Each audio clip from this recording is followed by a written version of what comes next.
Mai haere mai e te whānau. Welcome to the Moo podcast, the Wisdom podcast. And today we have a very special guest, Ginny Jones, who is a contactee and runs contact experiences and has contact artistry.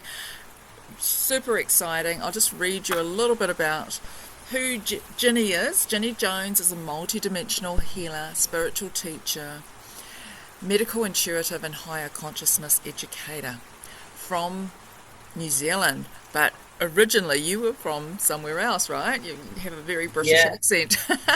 With over 17 Yeah, absolutely. yeah, and with over 17 years of direct spiritual and multidimensional experiences, she helps people reconnect their hearts, awaken their wisdom, and remember who they really are. Through energy, healing, heart intelligence, teaching, sound and frequency work, she helps to raise their consciousness, bring in that consciousness activation and transformational courses. Ginny supports people around the world to heal, expand their awareness and live more heart-led, authentic lives. She's also the creator of the Awaken the Heart Intelligence and Multidimensional Connection program, and also facilitates experiencing this consciousness and spirituality connected to that and the deeper connection to the universe.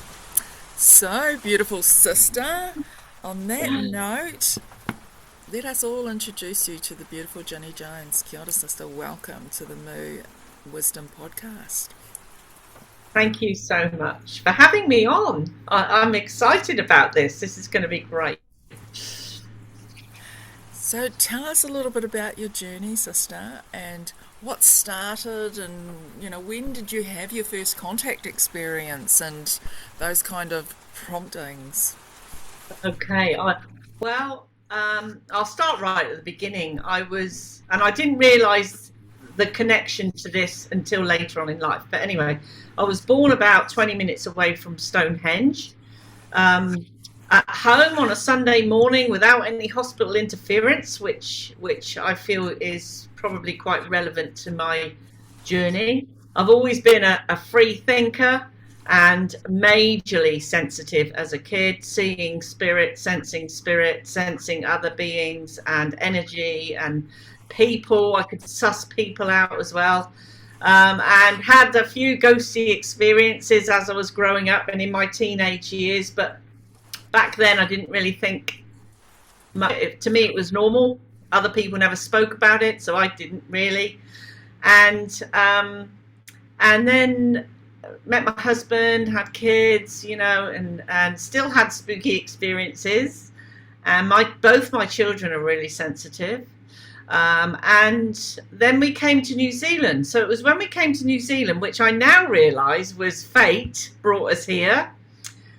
Like many other people who end up coming here from different parts of the world, we were going to go to Canada, and that all fell through, and New Zealand popped up on the radar, and we moved to New Zealand. But as soon as we moved here, I must say this, we'd never been here before, and we sold our house and shipped everything we wanted across, including 3 cats.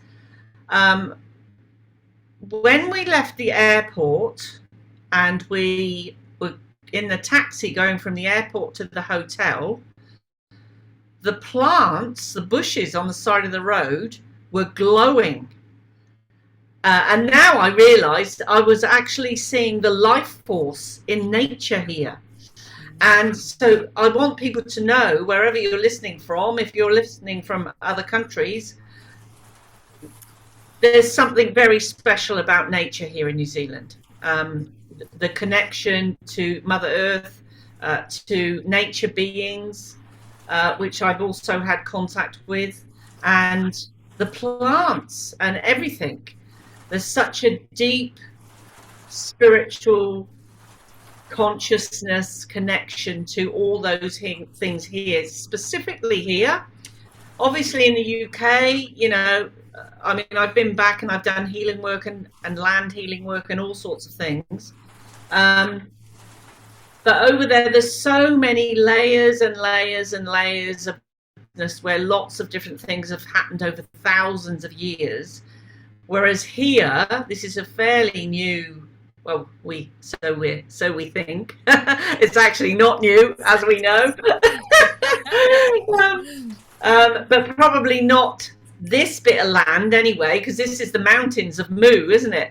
So this bit of land, probably didn't have a huge amount of human interference, and hence why so much nature and the magic around nature here.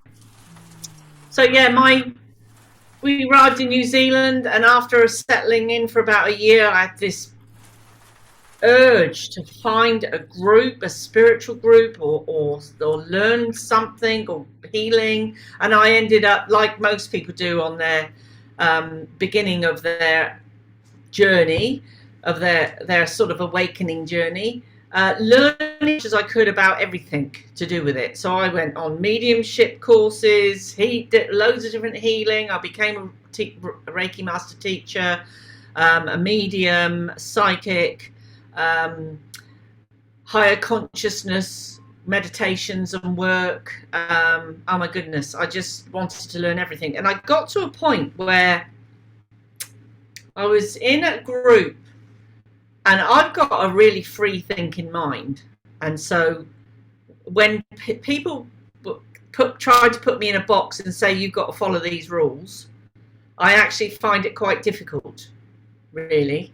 I like to flow and move with, whatever I'm getting, to do things a certain way, in my own way, my own creative way. So anyway, there were certain rules that we had to follow in this group that I was in, and I actually started feeling that I was being held back.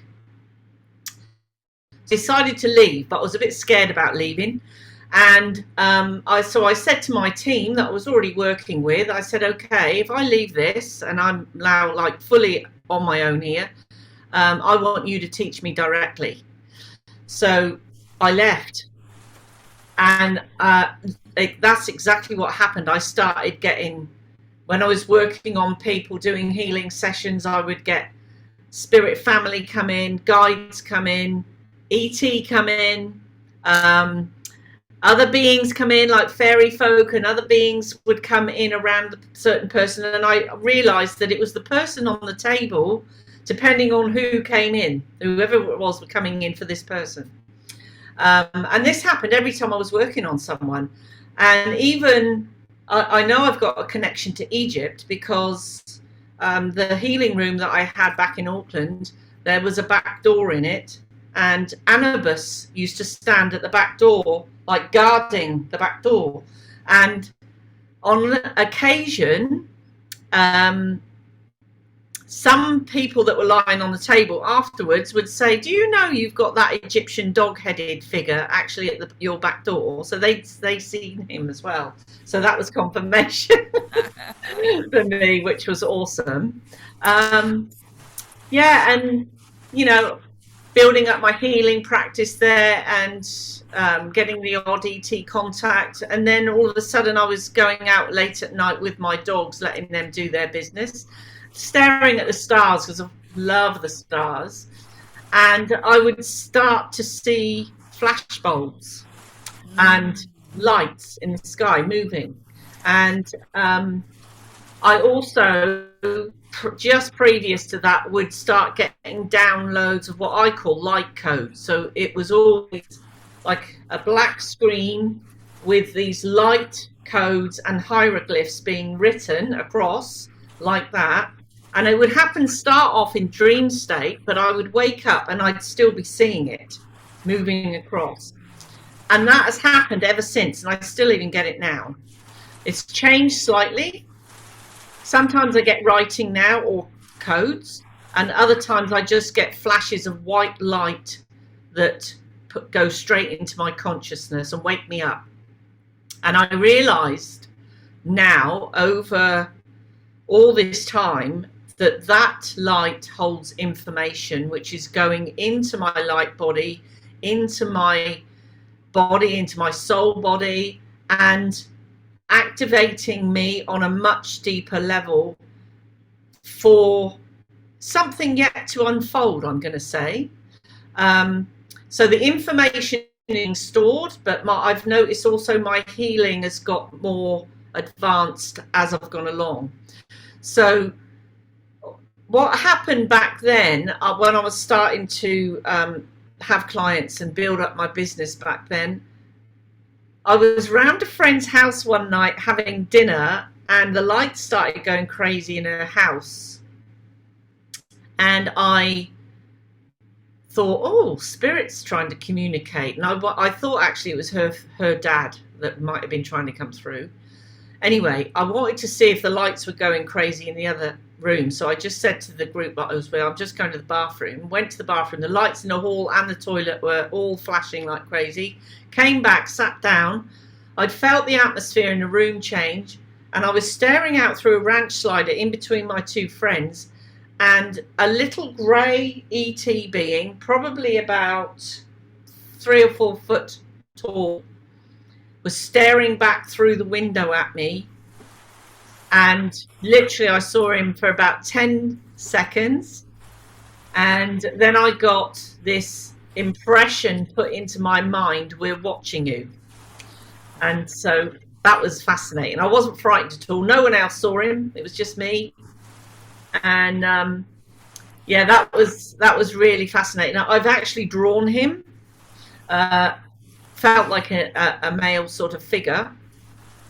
And then a couple of weeks after that, in my healing practice, I had a hologram of a blue-grey ET in a uniform, female energy, very fine features, come down and stand in the corner of the room and start putting images in my mind of the layers of the aura and the codes that were in the aura, and what I could do by sticking my hands in and moving them around while I toned. I had to tone as well, which was probably quite a shock for the person lying on the bed. All of a sudden the healer starts singing at them. So yeah, and then ever since then, my healings, I always incorporate toning with my voice, because that is activating people. And it's all, this is the message that we've received through the Mutanga, is that it's all about singing up the song lines now. Yeah. Yeah, Yes. the sound is actually really important. It's like the reclamation of our sacred sound seed. Yes. And just in the chakra alone, there's 16 rainbows. Yes. So, no wonder. Yeah. Yeah, absolutely. And I've found, as I've gone along through, our chakras are changing. They are changing significantly as we are rising in frequency. They're expanding. There's more information that's actually coming out, as well as anything that needs to be healed. But there's actually remembrance of gifts that we once had, and other visions and all sorts of things, other connections, all through the chakras. But like you said, specifically the throat chakra and the third eye. Huge. Yeah, kia ora. Mm. And tell me, are there any specific star beings that come to you that want to work, with you directly, like from known star systems? Well, I am pretty sure that I am working with the Arcturians. I feel that feminine holographic figure that came into the healing, I feel that she was an Arcturian. I've since spoken to other ET people around the world about what I saw and the experience I got, which lasted for several weeks. And they've sort of said that the uniform that I explained that she was wearing, they have heard from other contactees that have also seen beings in this type of uniform. The Galactic Federation possibly, but that particular being I think was Arcturian. I have also, and I don't know what these beings are called or where they're from, but I've also worked with and had contact with aquatic beings. And yeah, and I've had one turn up while I was working on somebody who I've drawn them, and they had very fin like ears. The skin was almost like a hippopotamus, very chunky being with a quite a wide big head, small dark eyes, and just a real chunky sort of being. But I want to say that the unconditional love that came from this being was like nothing I've ever felt before. And the person I was working on actually saw the same being. When I pulled the woman back out of the healing session, I asked her, did you know if anyone was in the room with us? She said, yes, I did. And I said, can you explain what they look like? And she explained exactly who I saw. So yeah, so it's confirmation as well. And I've had in dream state, and I now think that these beings were the same beings as that, but there was a lot of them.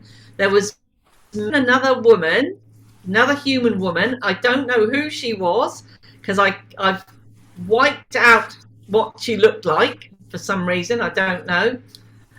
We were in a cave system, so this happened in the astral. We were in a cave system.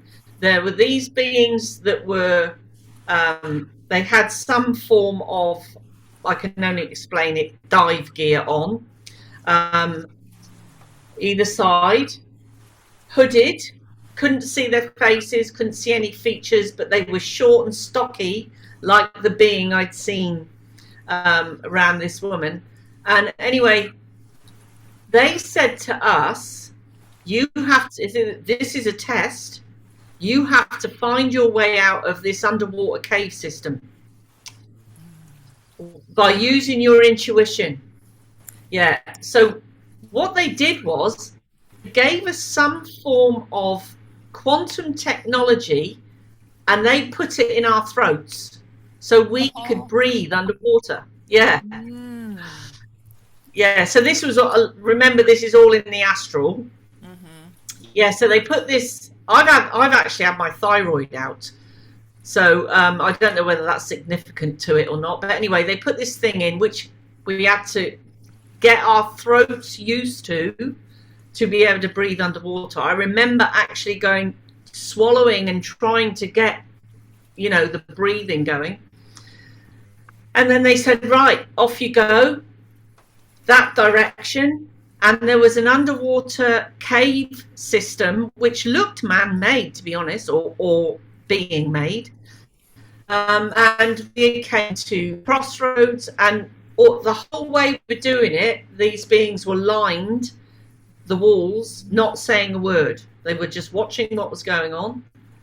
We came to crossroads, and we had to stop and go, okay, which way do we need to go? Okay, that sort of shone out. We got to go this way. Then we came to other crossroads and did the same. And the pair of us working together actually got us out of there. And we were climbing up.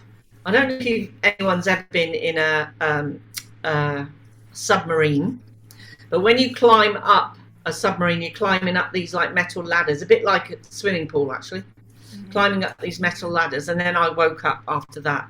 But I knew we'd passed the test because we made it out. And those were aquatic beings because it was all underwater. Well, isn't it so fortuitous that I've got this underwater scene behind me as Yeah. well? And I was actually told that Sirius is actually an aquatic planet, which is another sun, and that's where the whales and the dolphins come from. So it wouldn't surprise me if that was some kind of whale being, maybe. Yes. Yeah. Whale, Maybe. elephant whale or something like that. Yeah. I've got a definite affinity to water creatures. When I was a kid, my dad was an artist, and I had a real thing about mermaids. So it's good that you've got that. Yeah, I would say to him constantly, Dad, can you draw me a mermaid? Draw me a mermaid. Yeah, and I think it was the beauty of the feminine features as well as the underwater and the energy that goes around mermaids. In later Mm. life, I've also had a really strong connection to the whale song and the whales. We went to Tonga and swam with the humpback whales, and I was right opposite her eye, which I could look into, and honestly, it was like looking into all of creation. Everything, wisdom, everything that exists was in that eye. And it was such a profound experience. I would recommend people to go do that Yeah, yeah. if they are able to. Yeah. Yeah. So, and I'm a triple cancer. My stars. So very water. Yeah, yeah, absolutely. And really interesting about the mermaids that you're sharing because I actually have met recently a lot of people, particularly women who identify as being mermaid and who Yes. also are, it's like I had this huge flurry of them over the last few months. And just Wow. recently I met a woman in America who is resurrecting the siren on the Starbucks label. Wow. Yeah, Wow. Melusina. So she's Wow. resurrecting her from the corporation and it being captured to free her in a much more expanded frequency. Wow. Very cool. That Yeah. is very cool. They're here, and I don't know whether you've heard. I'm sure you have. That there's a lot of talk now about contact, ET contact, that is actually going to come from the sea, not necessarily from space. Yeah. Actually, thank you for that because that's the messaging I've been getting a lot lately, and Yeah. it's actually us activating our mertech. We've all got this Yeah. mermaid because we were all born in the water, right? We were born in an ocean, Yes. and so Yes. we're water beings, and we're 99% water by molecular Yes. count. People say we're 70, but actually it's 99%. Mm. And that's the work Yeah. of Leader Austin who's bringing that to light. And we're Yes. H3O2 rather than H2O. So Yes. we've got more hydrogen in our bodies than oxygen, but the Aotearoa First Light and Mulandia, we're not calling it Zealandia no more. We're Yeah. renaming it because we can. Merlandia. I love that. Yeah, we're Love it. Mulandia. And so beneath Mulandia, because once upon a time, not so long ago, it was actually Te Wheke or Te Muturangi, because it Okay. was when it had the big long arms on it, and it was shaped like a continent that looked like more like an octopus than what we've got today, than a dragon. Today it looks more like Wow. a dragon. And Yes. so that was in I guess, the last shift that happened, but then before that it was much bigger and it looked more like a moai head. And it's like 5 million acres of continent that's sunk. But actually, Yes. more than that, it's completely lost its gas belt. So it's the only continent on the planet that no longer has its gas belts. It's sunk to the very bottom. We're the Mm. closest to the heart of Mama, of this Yes. mothership, than anywhere else. That's probably why you were Yes. called here. And Yes. we've got connections here, like, Maringa Te Kākara, the water maraes are all connected underneath, aligning to all the sacred sites. All the dragon lines are all connected, Yes. and it goes to Stonehenge and, all the different sacred sites around the planet. So Yes. it does not surprise me at all, sister, that the technology is coming from beneath and that the beings Yes. are beneath, which is Yes. really, you know, we've got the whole universe which is underneath the sea. Yes. And Yes. that's, Absolutely. You know. we're looking up Yeah. when actually we need to look down. Yes. Yeah. And when you look at inner Earth and maybe the connections to Antarctica, Mm. um, there is a whole new world which is existing alongside us, and I believe that in several ways. So in our oceans around New Zealand, but also right down in inner Earth.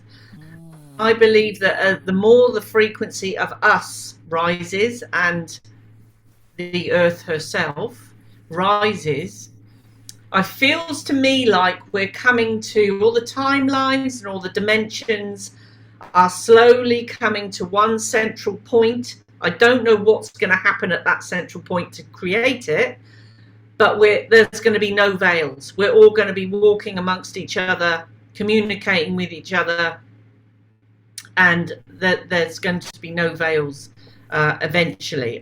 Like I said, I don't quite know how that is going to happen, but that's my feeling, that all the timelines are going to come together, weaving together, and everything's going to be in unity and flow. I love that. I love it, Yeah, because that's what I'm seeing as well. yeah, And I feel like that mood dreaming, as we raise the moo yeah, consciousness. I know I'm sort of yeah, making it about moo, and maybe that's not your kaupapa, but it's moo is like a galactic consciousness that's being yes. remembered as well. Yeah, It's well, it is. I'm very much into that. I'm also into Lemuria and Atlantis because I believe that like many of us, have lived in all of them at some point or another on our soul's journey, and in Egypt as well, and off planet too. So I think my perspective is that I'm actually a part of all of it, and I'm sure that you feel the same. But obviously, we're living where we are now, um, and I've always felt that New Zealand is going to be the light of the world and going to show the way somehow. So I feel that I've been brought here to do this work that I do, to help other people open their hearts and raise in frequency, but also to help other people realize that having contact, once you've opened your own heart and raised your own frequency and expanded yourself, when you have contact, it's with beautiful beings that are of a high frequency themselves. They're here wanting to have contact with us. They will not contact anyone if that person feels fear from them, because they don't want to frighten anyone. I mean, the amount of contact I've had with many, many different beings. I've had contact with several different greys. I've had contact with beautiful nature spirits and nature beings, including the fairy folk, including Bigfoot. And this is real, proper 3D contact. It's not me going into the astral, even though that has happened. The contact I'm actually talking about is with my actual eyes, having contact with somebody that's here and now, including hearing footsteps running away from me, seeing craft come down and then shoot off, ground flashes on the ground where there's a craft just above, and all of a sudden they light the ground up like it's daylight, and then you can track the light back up and where it disappears.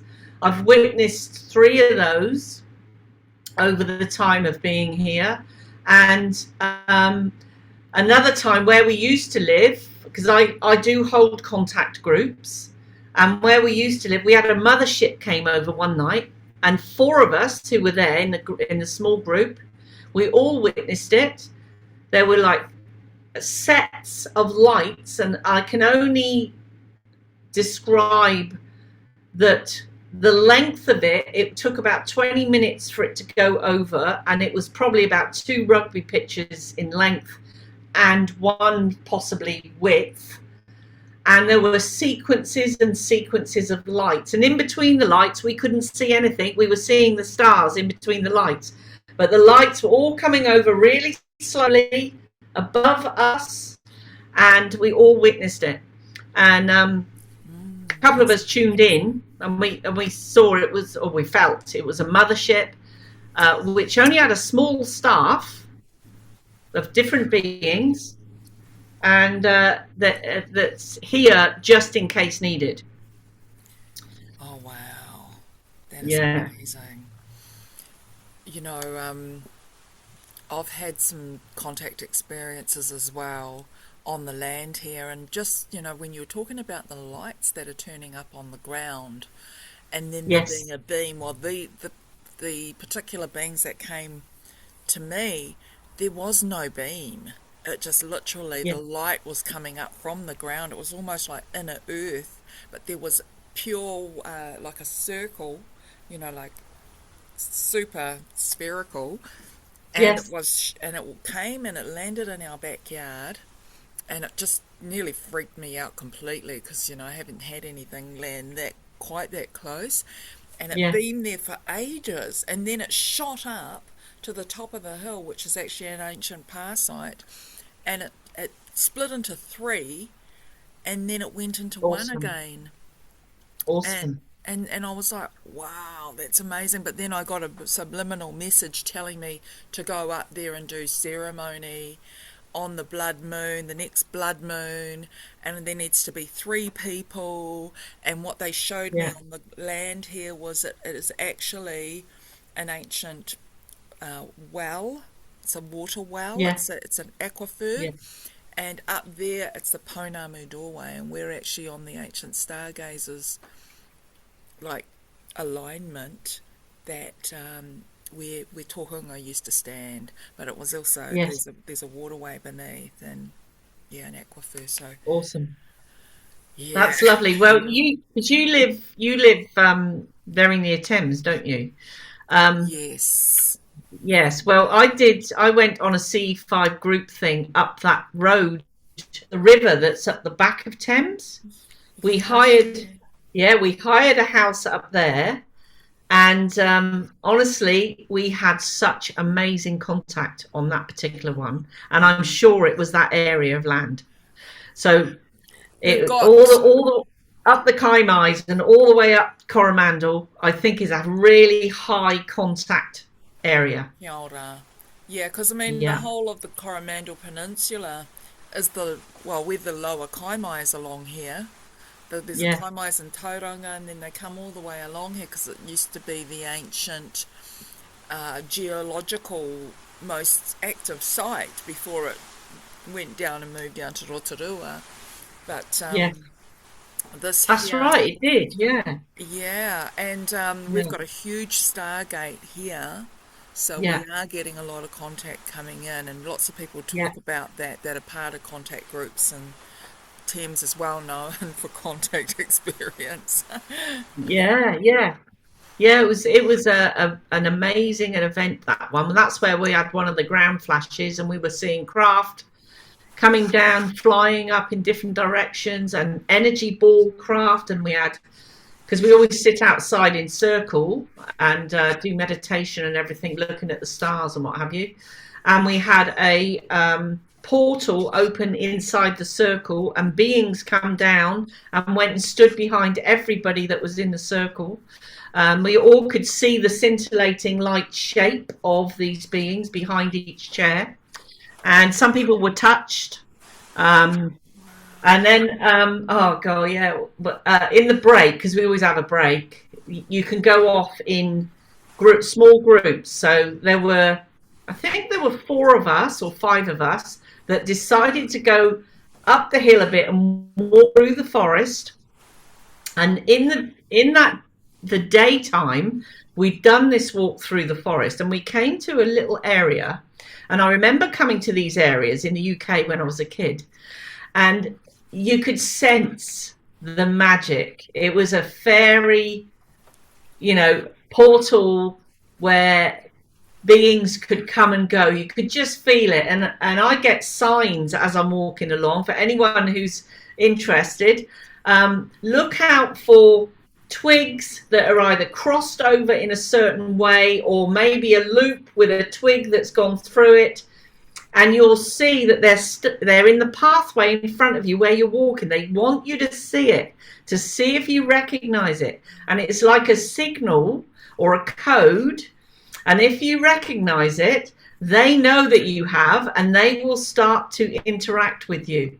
So I saw these, I've actually taken pictures of them, the 3 lots of these coded twig sections or codes, I'll just say. And then we came to this fairy place. Well, that evening, the 4 or 5 of us decided to walk down or up and into that, and we ended up stopping in that same place without consciously knowing it at the time, but we realized the next day. Pitch black, so you can't have any torches on. You've got to stumble around in the pitch black until you feel that it's the right place to stop. Yeah, so we all stopped, and we literally heard these footsteps, and it was definitely 2-legged, coming down the path towards us, and we thought it was one of our friends. So we're calling out to him going, is that you? Is that you? No answer. The footsteps came down and stopped right in front of us, and that you could feel the energy from the being who was in front of us, tiny being as well. And then, you know, if you tuned in with your third eye, in the bush behind us, there was a sea of faces watching us, and they were all these little tiny, I will call them nature beings, that are here to actually look after nature here. And yeah, they were all with us, and then all of a sudden we felt the atmosphere change, and this being didn't walk away, just disappeared. Wow. And as we walked up, yeah, I know, we walked up, one of our friends had stopped up the top there, and he was having an interaction. He had actually got down on his knees, and he had a little being in front of him, and he was having an interaction with this little nature being in front of him.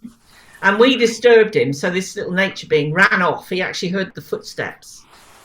And then we went back out and joined the group and told what we'd seen. And anyway, that night I drew, because I can see with my inner sight. So I drew who I'd seen, and one of the other guys also drew who he'd seen, and we compared them afterwards, and it was the same beings.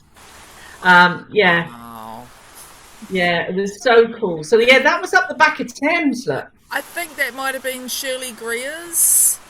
It was. Yes, It 'cause was. I remember her telling me about that, because I was part of CE5 for a little while, you know, like, Yeah. I missed out on that one because I think I had something else planned, but what a delight. Yeah, she's got an amazing property for that, right? Yeah, it was amazing. Yeah, and funny that her name is Greer, because obviously C5 was Dr. Stephen Greer. That's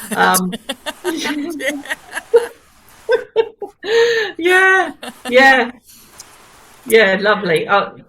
Amazing connections. We've been down in the South Island and to a place that we often go. It's right out, you know, no light pollution. So the sky is amazing. And it's at the bottom of a mountain, staying in a lodge or a backpackers. And we've been there several years on the trot, and we've had such amazing contact down there too, including Bigfoot in the bush. And lights in the bush, and communicating with them, and beings of light right up on top of the mountain where you know there's no cars or anything, all sorts of things. It's been absolutely amazing. And they are contacting people all over. So anyone who actually wants contact, you know, really open your heart, live from that high vibration, that open heart. Try not to let what's going on in our outer world affect you. You're only human, so if you do, just come straight back into the heart space, expand, and try and live life from there. Because once you do, you will have all these magical interactions, because they want to connect with us, but only the right ones of us. Yes, absolutely. And I'll share a little contact experience, another contact experience, but this time was actual contact through the heart. My husband Neil and I were having a spa one night, and we decided to tune into each other's hearts and really amplify the love field around ourselves for each other, but also for the universe. Yeah, And so we just went into this deep, loving space, and we were both holding each other's hearts. And then suddenly, these lights started happening on the ground, just how they did before. yeah. And this time, there was something that opened up in the sky, and all of these rainbow sprites jumped out Wow. and came dancing over the top of us Wow. and Lovely. sprayed us. I felt like there was a spray of some sort. It felt like a plasma, like a Mm. greenish kind of plasma that got sprayed, and then we were like both kind of freaking out, but not freaking out. It felt like natural, and normally we'd be completely freaked out and like, what the hell?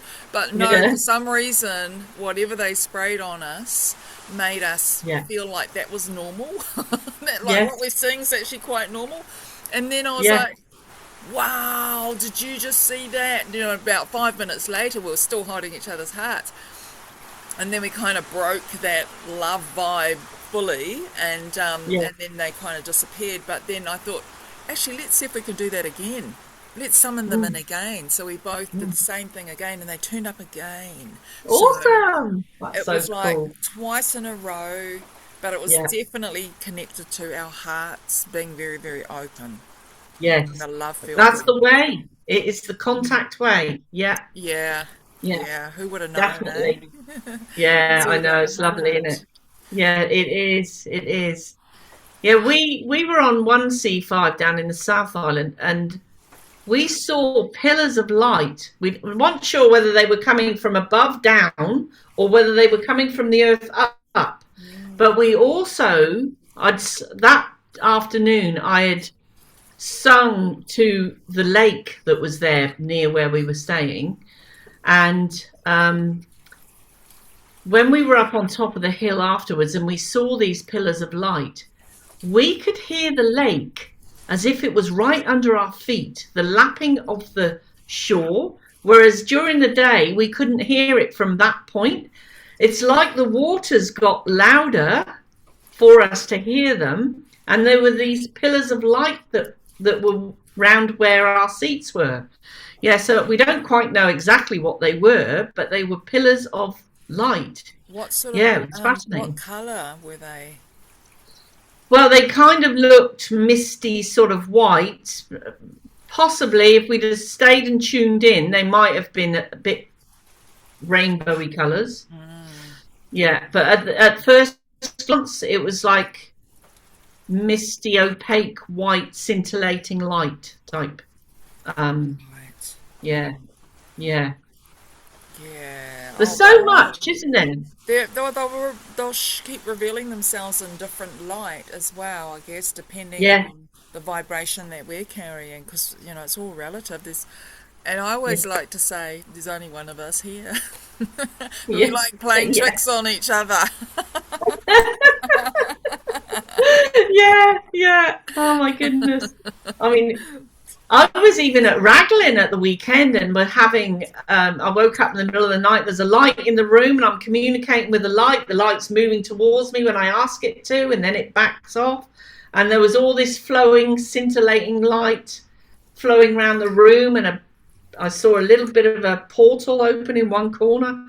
Loads of activity. It got to the point where I'm going, I think I better get some sleep because we had things on the next day. So I just turned over and went to sleep. It was so much going on. Yeah, well, they really want to communicate with us right now. And I'm Yes. surprised that they came to you while you were in the room, because normally they like us to go outside, eh? That's Wow. been the I've actually general had a tradition. lot of activity inside the house, in our Wow. house. Yeah. Wow. They've even turned our TV off to get noticed. Yeah. Oh, they're quite hilarious sometimes, aren't they? Yeah. Yeah. Yeah, absolutely. Yeah, the TV's gone off, the atmosphere's changed. I've sensed beings in the room. And at night, I mean, I get these downloads, they always come at night. So they're in the room And when we were in our other place, because we've only been in where we're now, we've only been in about 5 weeks, so I'm still building the energy up here on the land. Mm. But where we were there for roughly about 10 years. And we used to have C5 groups up there, as well as the little groups that I used to hold. And a lot of people that stayed up there with us in our house would have experiences at night. All sorts of different things, beings in the room, lights in the room, codes coming down, all sorts of stuff. Oh wow. Yeah, Yeah, that's massive, eh? It's like they're just going to start communicating with us a lot more because we're they are. ready. And you were Yes, sharing before that there's a planned psyop that there's going to be using blue beam yes, technology to, or even their own craft to scare people. So, yeah, a yes. little bit of a warning there around what to expect too. Yeah. Yes, absolutely. I do believe they're going to try that. I also, when I tuned in this morning, I was talking about that too. When they do that, I actually think ET are going to show up too. So I think there is going to be both. But the government psyopy one, you'll know it. There'll be craft with lights on the bottom and other stuff. If you really feel into it, you'll sense that it's actually human made or human created. There'll be other ones that, if you tune into that, you might, yeah, at first glance, you might think it's part of the psyop, but I think it would be a good chance for them to also start showing themselves for real. But a lot of humans will think it's a psyop still, if you know what I mean. So there's going to be a mix, I think, when that happens. Because ET know exactly what we're doing. Like ET have stopped nuclear bombs from going off a couple of Oh, times already. well, I heard that they stopped us being blown up 12 times so far. Yeah, But then I heard from an American Indian elder recently that they've tried to blow, they've actually interacted with 2,056 nuclear bombs so far. Yeah. right. Yeah, And made sure yeah, that they don't blow this earth up because, yeah, that's how many times they've lit nuclear bombs on this planet. It's over 2,000 times. So yeah. It's that's a terrible, lot. isn't it? It is a lot, yeah. And from my understanding, what I've picked up is that every time a nuclear weapon goes off here, it doesn't just affect where we are, it actually shatters or goes through the timelines and the dimensional spaces and affects their home planet too. It goes Yeah. through everything. Yeah. So they're affected too. So they don't want those going off, Mm. at all. Well, I suppose we're all caught in a web, really, or it's a Mhm. cosmic web. And what Yeah, affects other planets and other civilizations and other life forms also affects us, and same. What we think, yeah, how we behave, our actions or inactions also have that ripple effect, not only from this planet but every other planet in the whole cosmos, because we're yes, all part of absolutely. the same frequency bandwidth and Yeah. interact with one another on, like this unseen level. Yeah. Yeah, yeah, absolutely. In fact, anyone listening, if you go out at night, and sometimes you can see that light streams web, I call it, Mm. and it is, if you look between the stars at the darkness and just focus on looking up there, but allow your sight to go a little bit blurry, and you'll start to see the streams of light. It literally is like a web of light streams up there. Yeah, it's fascinating to see. Yeah, absolutely. Mm. So we are coming close to closure, sister, and I just wanted to know, what your offerings are, and how people can get in touch with you, because I know you do a variety of things, and be nice. You also do your artistry. You actually draw people's ETs, right? Or the ETs that you may see for people I, as their I, guardians. yes, I used to do that. I used to do guides and things. I actually do people's light codes. So I tune in and channel a person's personal light code, which is a multidimensional um, code of multidimensional information, and if it's worked with, will activate the person's soul, but also the multidimensional levels of being that we all have. So I do offer that. I also offer now dragon codes, where I create dragon codes or channel dragon codes, and then the information also that comes with the code. I facilitate 6-week open or awakening the multidimensional heart courses. So I've come to the end of one of those. I will be putting up another one in a couple of weeks. I've also now been guided to, because of all the hype about contact and everything, I've literally been guided to do a 6-week contact awareness and multidimensional contact course to teach people how to align and also to initiate contact. So that's coming up in a couple of weeks. That starts in a couple of weeks. And I'm getting so many new things as well coming in. I know I'm an activator of people. I don't, in many different ways. I know I activate people's souls to come on board, and their multidimensional self. So I'm also now being guided to do ceremonial type activations for different purposes, but it will be using my voice and toning and singing and light language and all of that. So I'm being guided to do that. I would love to do that online, but it's just finding the right application where the sound actually comes across. Yeah, and I do healing. I do one-on-one healing sessions. I do group healings. I want to go more into group work now, because I think it's important for us to work, because obviously in a group the power is way more as well. And yeah, guided to do more group work. So that's going to unfold as well. But I'd like to do in-person stuff. My husband and myself also do sound baths, but we'll probably be doing more of that in the summer.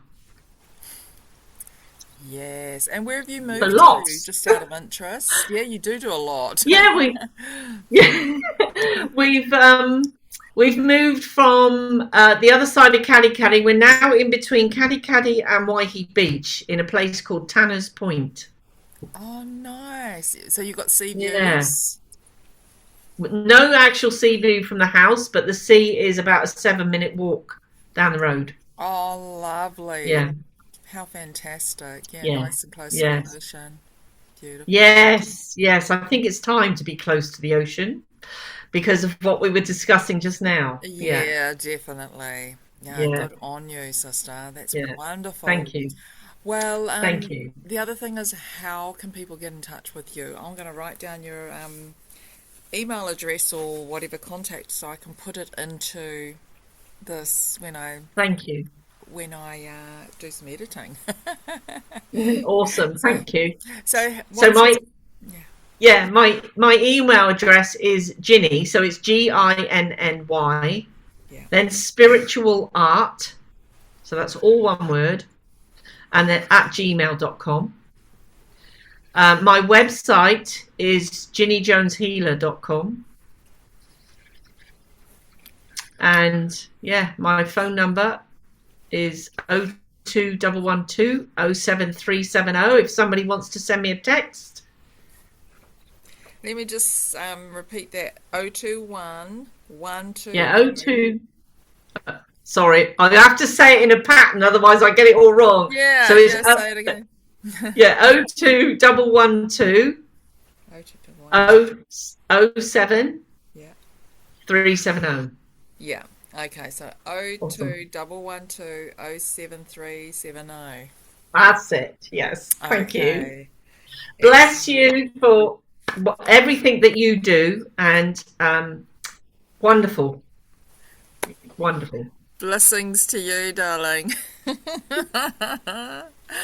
Okay, you. you have a wonderful day. And You too. you take care. Lots of love. Talk Yeah, soon. Mā te wā. definitely. See ya. Bye.